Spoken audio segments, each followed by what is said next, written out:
আসসালামু আলাইকুম দর্শক, দেশে এবং প্রবাসে যে যেখান থেকে আমাদের এই ভিডিও দেখছেন সবাইকে জানাই এক রাশ প্রীতি এবং শুভেচ্ছা।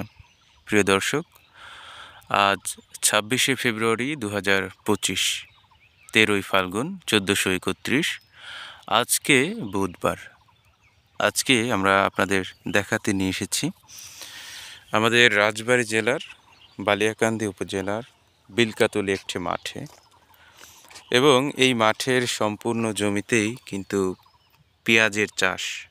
আপনারা জানেন যে রাজবাড়ী জেলায় যে পেঁয়াজের বিখ্যাত, সেটা কিন্তু এই পেঁয়াজের মাঠ দেখলে আপনারা বুঝতে পারবেন যে এই বিস্তীর্ণ মাঠ জুড়েই কিন্তু পেঁয়াজের চাষ।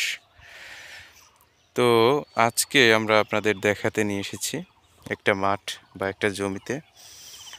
তো এই জমিতে লাল তীর হাইব্রিডের যে অফিসিয়াল বীজ, সেটার থেকে চারা করে এখানে রোপণ করা হয়েছে, এবং আপনারা দেখতে পাচ্ছেন যে এই পেঁয়াজের বয়স আজ ৫৬ দিন।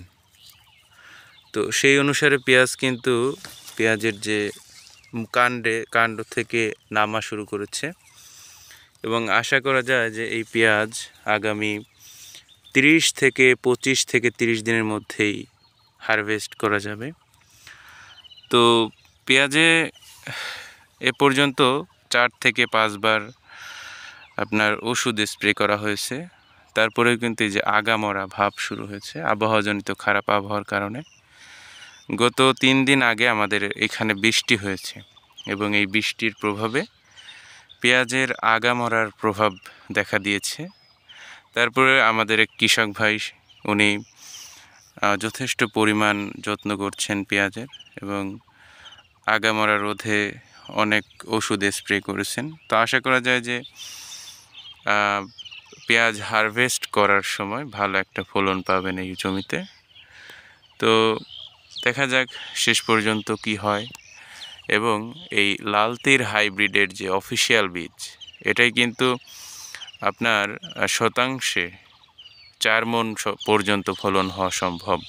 এবং আপনারা দেখছেন যে এই পেঁয়াজের কিন্তু হাইট কিন্তু অনেক, তাছাড়া গাছ মোটা তাজা, সব দিক থেকেই ভালো।